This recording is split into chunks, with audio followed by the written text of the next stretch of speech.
So hello everybody and welcome to another episode of Wiki Weekends, a series where I scour the lengths and breadths of the internet to find something interesting to talk about. And as always, I am joined off screen and off mic by my good friend and co-host Lucas Holland. Say hello, Lucas. I can't have him off mic. Oh no. No one will hear what I'm saying. I'm leaving it in. Let's talk about the Kingpin. I have waited for this for some time. What do you have in mind? A pie-eating contest? So as always, you'll be able to find a link to the wiki we're referring to linked below. But first, Lucas, what do you know about the Kingpin? The Pin of King. I know that he is large and in charge. Literally the most large and in charge character in all of Marvel. He's so large. I think maybe in fiction, like, he might be the literal definition, like, in the fucking just dictionary there's a picture of. It's like, how would you right define there. large and in charge? And it's just the Kingpin. And obviously we're making this Wiki Weekends partially in response to the Echo show, which Disney just dumped on Disney Plus. And then are going to be like, oh no, we don't know why Echo failed. Which is it's kind of a shame because, I've watched a few episodes of Echo. I'm enjoying the show. I found out after the fact that the actress who's playing Echo is in real life, like, deaf and has a prosthetic leg. And did most of her own stunts. Both of those are real. Mm-hmm. And he's that's also really cool. of Native American ancestry, because that's something when we discussed Echo on the podcast. I didn't realise that Echo is Native American. So, oh, cool, another perspective that I don't often see in media. That's the thing, is we spend so many, like, different occasions shitting on different, Hollywood and Disney and all this shit for, like, not casting the right people. That one was an excellent choice and, like, completely, perfectly representative of the character. And it was her first acting role. Oh, cool. Her first acting role was Echo, and she's so good in that role because the actress has such, like, I think I describe it as, like, a unique look because she has a very cherubic face. Like, she's got a very, like, innocent face. She has, like, the rosy cheeks, like the round soft features. But she has, like, very, very, like, expressive eyebrows. So when she starts doing the thing, when she, obviously because the character doesn't speak, when she sits like that and like stares people down. But weapons, when you're filled with rage, makes you blind. Yeah, and, like, I've seen the first 2 episodes of Echo so far, and obviously she does speak at times, but mostly just talks through ASL. And I just thought, like, what a great opening role. Like, her first role is, like, just a character that I'm like, as soon as she appeared on screen in the Hawkeye show, I'm like, I want to know more about this character. Yeah, 100%, and, we already did a video covering, like, the Marvel comic books version of Maya, but, yeah, it's like, I just say, she does a really good job of the moment she wants to go into, like, the I'm gonna kick ass mode, she does look intimidating. Yes. And I'd like as well that she just makes use of the prosthetic limb. Because, like, every time you see her kick someone with that prosthetic limb, it's like, that looks like it fucking hurts. Yeah, it's like, she can just kick shit a lot harder and a lot harder things at people. Because she doesn't need to worry about hurting her leg, because there's just, like, there's a big hunk of metal where her leg would be. And still, the fact the actress did a lot of her own stunts herself. And we'll be talking, like, minor spoilers, I guess, but, like, there was one part where she was fighting another character. I'll not mention it, so they just gave that warning. But, like, one character comes in and tries to, like, presumably, like, snap her leg. Yeah, do, like, the classic, and just, like leg snap elbow thing. drops down on it, and you just hit dunk, and it's like, okay, moving on. It's like, what?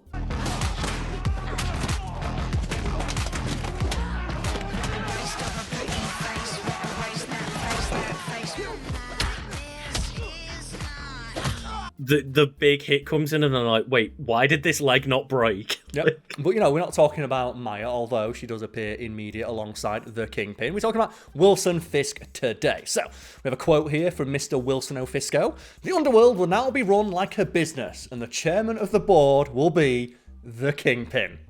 I love the idea. He runs crime like a business. And we have some aliases here, Lucas. Would you like to hear a couple of them?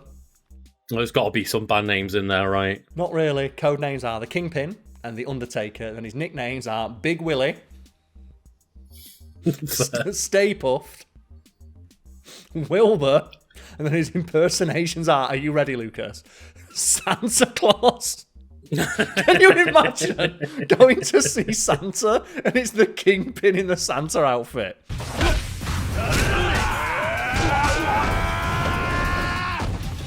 The thing is, you know, like that lazy comedy trope of like, oh no, like the big adult fat man wants to sit on like Santa's lap, or the big kid wants to sit on Santa's lap.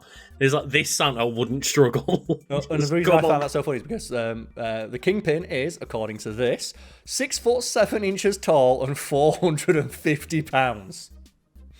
And like also 6'7" wide, I presume. I think he gets so wide, and one of the things I love about the Kingpin is because he is a character that I would have figured would have been almost impossible to translate to live action because he's so exaggerated in his proportions. And there will no doubt been a clip in there of like cartoon Kingpin. There'll be some examples of the way various artists have realised Into the Spider-Verse. The Into the Spider-Verse one, like I was going to use like of how extreme that one is.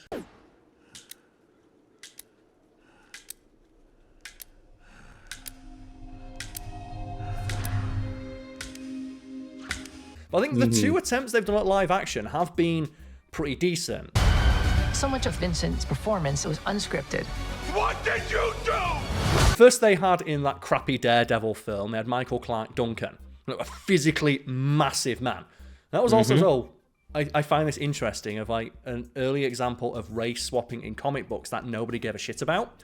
And one day I would love to like commission a study of when was the point weirdos on YouTube realized they could make money complaining about this sort of thing, because nobody gave a shit about this sort of thing up until a very specific point. Because I think there's even an interview with Michael Clark Duncan where he talks about how, you know, I'm playing a traditionally white character in the comic books as a black man.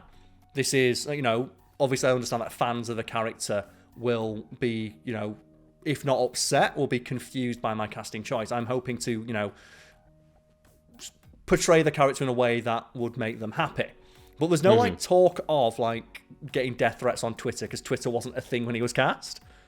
And there must be a point, right, where just when did like just the exact moment people, the worst kind of people, realize I can make money if I moan about this being woke on YouTube. And that's the thing, I don't even think it's like necessarily that like YouTube wasn't a thing back in 2003, because like it must have been by the time the MCU rolled around, like YouTube was relatively prevalent. I think it's more, the idea of like the video essayist or like the internet personality. Yeah. But like, I don't really remember anyone complaining about like Sam Jackson / Nick Cage being recast to be Sam Jackson in the comics, and then they hired Sam Jackson. I know that happened, but like, no one seemed to give a shit that like Nick Cage all of a sudden just became drawn exactly like Sam Jackson, and then they cast that's the him. thing as well. Like, you know, because even within the realm of the MCU, there, like no one complained about Sam Jackson being Nick Fury, but then you go forward like just a couple of years within the realm of the MCU, a couple of characters got race swapped. Like you had like then you had like even the Ancient One. A few people complain about the changing of the Ancient One, but then you get a bit further along. It's like there must be a point. There must be but you can pinpoint of when did like arseholes online realize you can make money by complaining about this. Nobody's innocent. Nobody.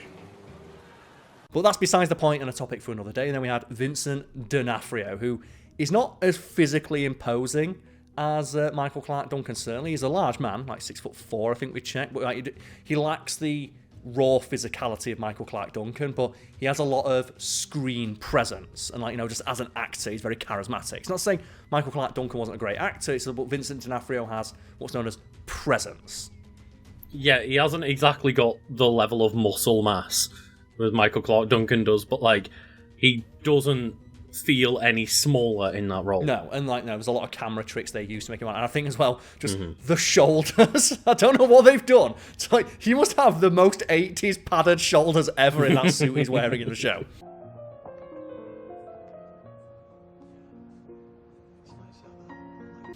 But it doesn't look like it. No. And it's like they've done a really good job with just making him seem huge. But the Kingpin has almost inhuman proportion. I really do like how stylized his look is, and I love. That's why I thought it couldn't be translated to live action. The two times they've done it, they actually pulled it off. Physically, yeah, and I think like even just generally with the Vincent D'Onofrio version, like obviously it's kind of two versions, it's kind of not. It's like it's not. They haven't really made it very clear how much they're taking from the Netflix shows, but it's not exactly the same character. There was a clip of the Netflix show in the teaser trailer for Echo, so they've kind of confirmed it, but whatever. So, Fisk's imposing physical stature is matched only by his strategic brilliance, making him a force to be reckoned with both mentally and physically, and that's another cool thing as well. He's physically massive and imposing on, like, it's the physical threat, but it's his mind that's the scary thing. Yeah, and I find it excellent in the Daredevil TV show when it's like he finally gets arrested and he doesn't blink. It's like okay, cool, I'll just run everything from inside prison. Like, he doesn't even think about it. No, it's not a thing to him. It's like, I'll be out in 5 minutes. I've got it's like when in the Spider-Man game when you arrest the Kingpin. He just calls you from prison.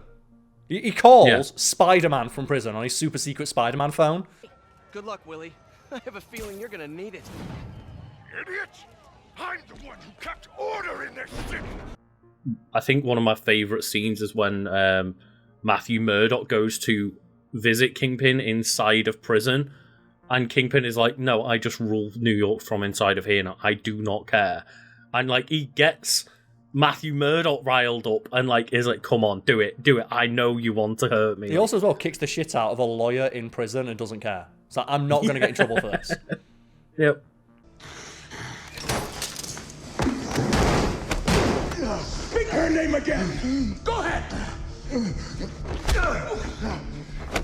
But it says that so Fisk's aspirations for control and power often clash with the endeavours of superheroes like Spider-Man, Daredevil, and other defenders of justice who aim to thwart his criminal activities. Despite his nefarious pursuits, Fisk exhibits a complex persona. He is a devoted family man, fiercely protective of his wife Vanessa and son Richard, showcasing a rare glimpse of his humanity amidst his criminal activities. And that's just the thing of, like, Vanessa. All that man cares about is, and to be fair, like, if I was married to, like, the Vanessa from the Daredevil show, I would 100% do anything in my power to keep that woman.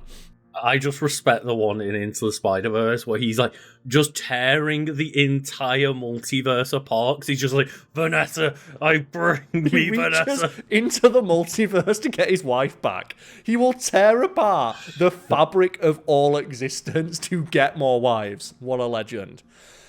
So, this duality layers his character, blurring the lines between ruthless crime lord and loving family man. His ongoing struggle with various superheroes and continuous pursuit of dominance of New York City's criminal underworld cements his place as a formidable and iconic antagonist. And, like, you don't really need to say much more about Fisk, do you there? No, he is just, like, he is the bad guy of New York in Marvel Comics. He runs New York. I was like the joke that I made, like, how do you think he survived getting shot? And it's like, well, the gun was in New York, it works for him. Like, nothing goes on without my say, so even guns that are shooting at me. And we have, like, it's my favourite section, like, powers and abilities. So you just want to get right to the fun stuff. I just want to mention, like, one of the like moments in Echo. I've only seen the first 2 episodes. But, like, Maya is surrounded by police. Yes. And the Kingpin, just out of nowhere, walks up and stops her getting arrested by just grabbing her hand and walking away. And all of the police just do nothing. The thing as well, because he has that look as well, of, like, just the white suit. Of, like, people know who the fuck he is. Yeah. Like, you're not gonna, and as well, like, physically, like, you're not gonna stop that man. That's like the presence. That's like, he exudes just presence. That's like Vincent D'Onofrio was a fantastic casting choice for different reasons to Michael Clarke Duncan. It's like Michael Clarke Duncan embodied the physicality, whereas like Vincent D'Onofrio, while being physically imposing, it's more like, just the presence he projects as an actor.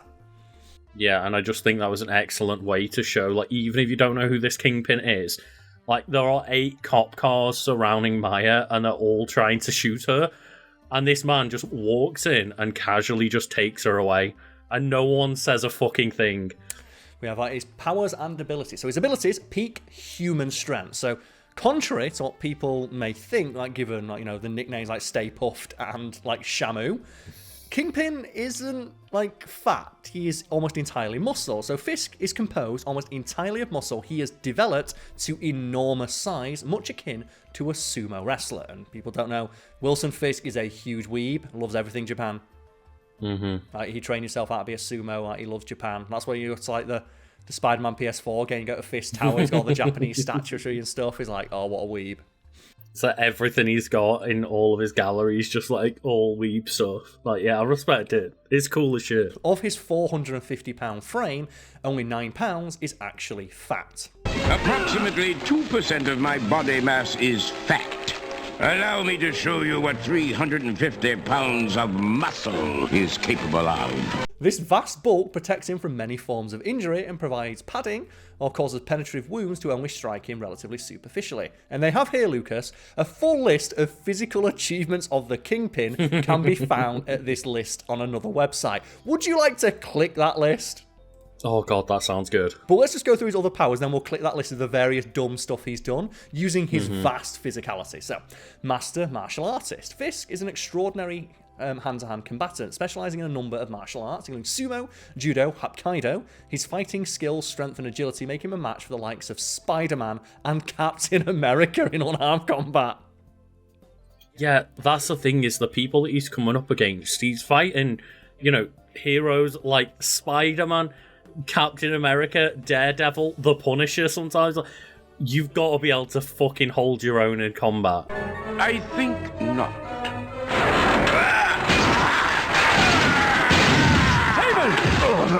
I would not do that if I were you.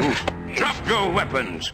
Yeah, he has an indomitable will. Fisk has great, almost superhuman levels of willpower, once being able to resist psychic attacks from Zebediah Killgrave, aka the Purple Man, something only a few characters in Marvel are able to do. They include the Kingpin, Spider-Man, because he has such an overwhelming sense of justice, and Doctor Doom, among a few others. Oh, wow. Because Doctor Doom's like, no, fuck you.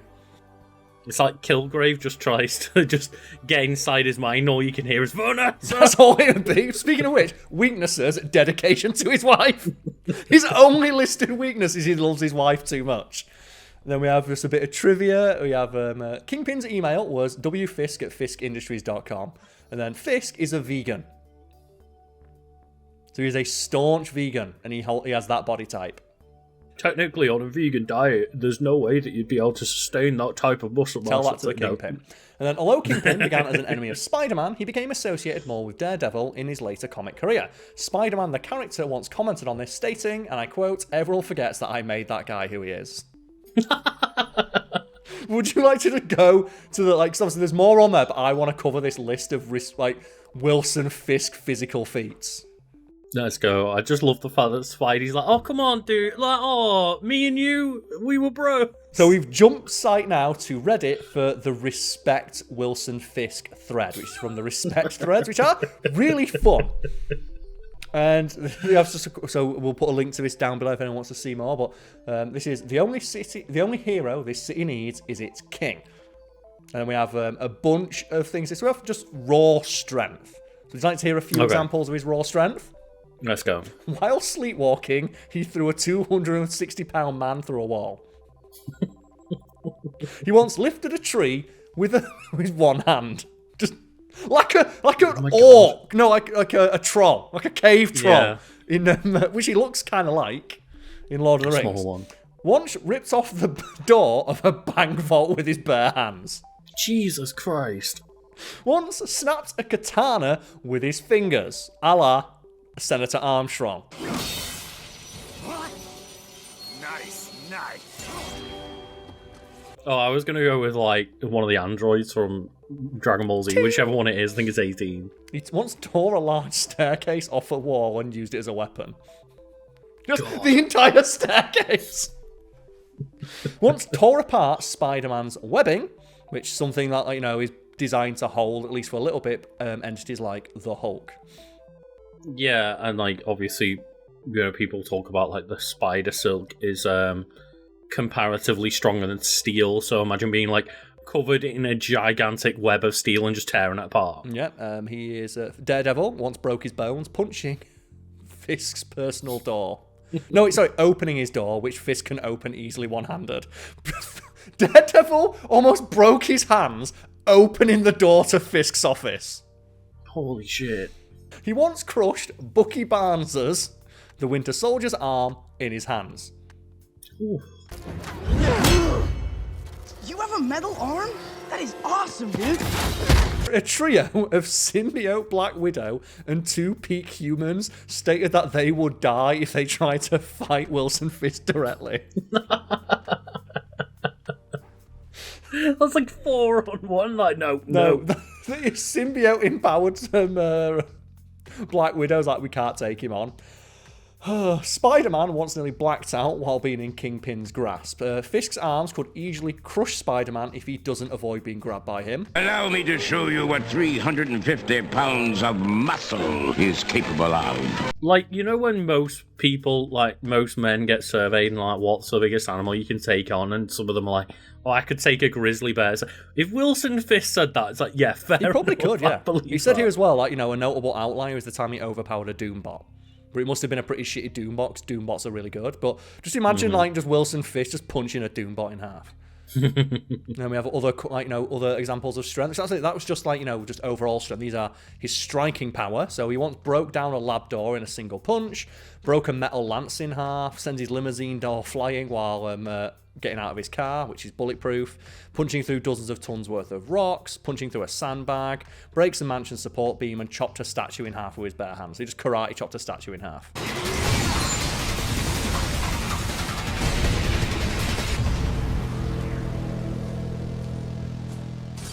Two to go. One shot a demon and beat up Joe Fixit, an alternate form of the Hulk. Oh, shit. That's not, again, being an outlier, because, like, sometimes comics, like, they're not exactly, they play fast and loose with characters. Like, Wilson Fisk is supposed, like, you know, as strong and durable as a human being is capable of being without being superhuman, but still, it's kind of ridiculous. I mean, it's one of those things, isn't it? Of, it's like, oh, well, who would win a fight between X and X? And it's whoever the writer wants to win at the time. As the late, great Stanley once said. If I'm writing a story about the Thing from the Fantastic Four, and he gets into a big fight with Spider-Man, and millions of people out there say, who would win? Well, it depends on who I want to win if I'm writing the script. Like, you know, he's got durability as well. He wants, like, you know, Spider-Man admits that he can't seriously injure or kill him without going all out, and once withstood being charged by the Rhino. Oh. You keep in mind that, like, you know, skyscrapers can't stand being charged by the Rhino. Mm-hmm. He's also, like, you know, he's quite fast. He once outran a car. Now, what's that gonna look like? If you're, like, in your car and Wilson Fisk is just running you down. He once stabbed a man so fast he didn't know he was being stabbed. Which, you know, that's the anime, and he's a weeb. Yeah. And he can do that thing where, like, he doesn't, no one feels what he's been sliced until he puts the katana back in. No, what it is, it's as soon as he, like, no, he puts, like, just sits back down in his chair.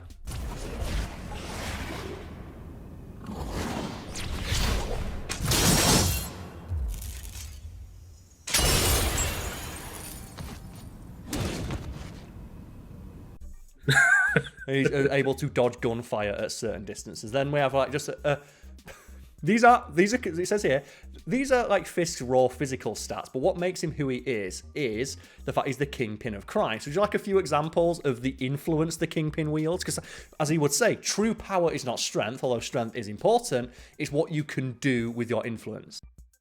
Exactly, yeah. Let's go, because, yeah, most of Kingpin's power is, as you say, like, his influence, and it's just that he's also very strong. Yeah.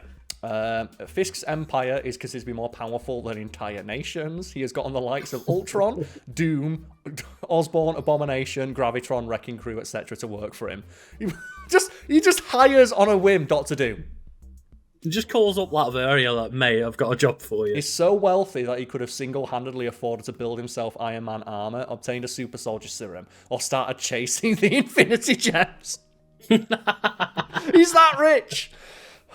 New York City reports over 700,000 violent crimes a year, nearly 20 times the in real life amount, and Fisk is said to have had his fingers in all of them in some way, shape, or form. New York City's economy in the Marvel Universe is almost entirely dependent on Fisk's empire. Jesus. Matt Murdock once went to Kingpin to get the cops and the press to back off, as he knew he'd be able to do so instantly. Mm-hmm. I was once given millions of dollars in gold bars for being able to instantly rally hundreds of men at 2:30 a.m. on a Sunday. So just like they said, we need like a couple hundred men for an issue. Call the Kingpin, he got it done in seconds. Once obtained a dinosaur.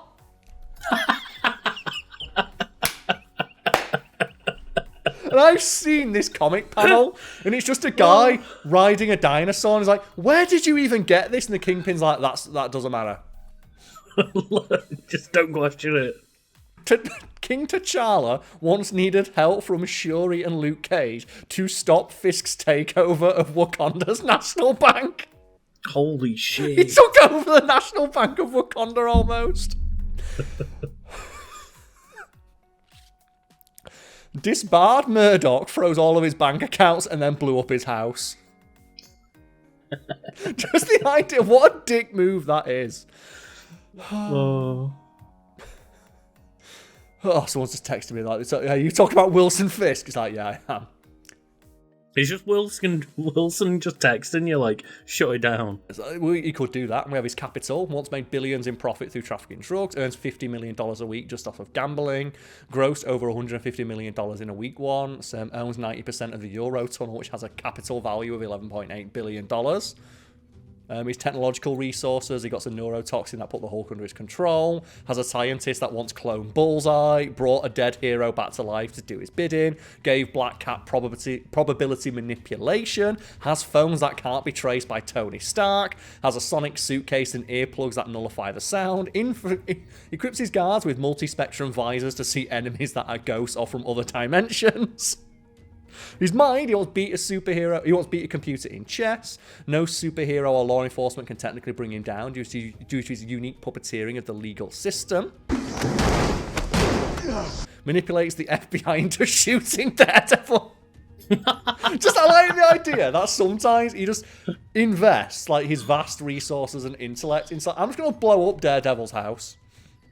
Yeah, like, fuck it, I'm going to get the FBI to do more work for me. Just the idea that he just got Daredevil's house blown up, got him disbarred as a lawyer, then had him shot. Oh. And then just some miscellaneous stuff that he's done. He's a master martial artist, and like, you know, developed a unique style combining all the martial arts he's learned with his own like large frame. He's able to knock out Spider-Man with special gas hidden in his lapel pin. I still want that gas, yes. And you had better deliver. Head writer for Spider-Man the Animated Series has said that they tried to make Kingpin's strength and status in line with the comics. So any clips I've put in of the Kingpin from the animated show, you might think that's, oh, they're exaggerating that for comic effects. Ironically, and it's like, no, the head writer for the show is like, no, we wanted the Kingpin to be as realistic as he is to his comic interpretation.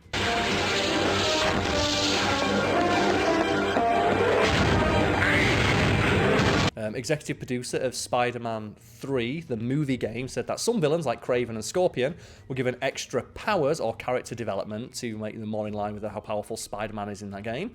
Kingpin, however, was ripped straight off the comic page.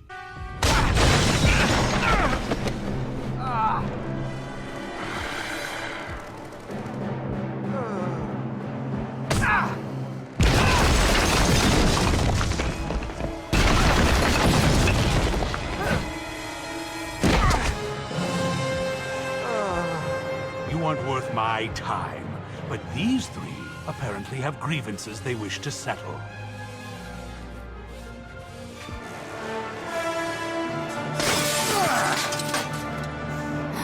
Kingpin doesn't need any extra help. And then we have, in our divergent timeline where Thing reverted back to his criminal ways and became the Thingpin. Oh no.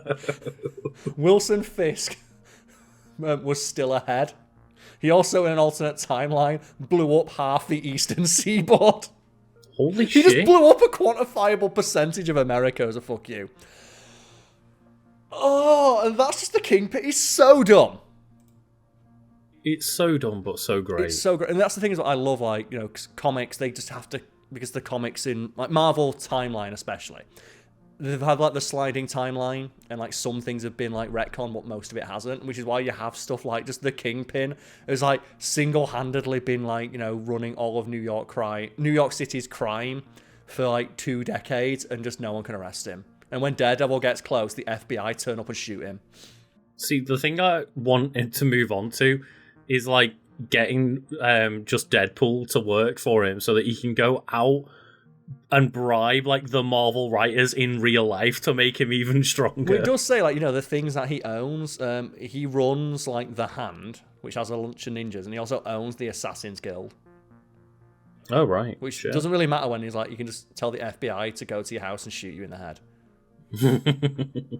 But yeah, and it's like one final bit of trivia here is that Kingpin's character design was supposedly based on British actor Sidney Greenstreet. Here's some pictures for reference. Who was famous for portraying criminal leaders in 1940s films. So I guess it says here that that's unconfirmed, although it is a popular theory. Though no one's like been.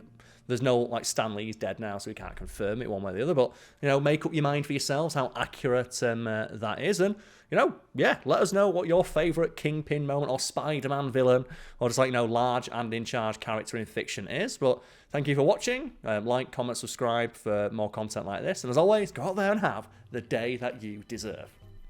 Hell yeah. It's so wide. I wish I was that wide. Imagine that. It's the width. It's pure Couldn't width. fit through the door. Well, he's got specially made doors that Daredevil breaks his hands trying to open. But that's it.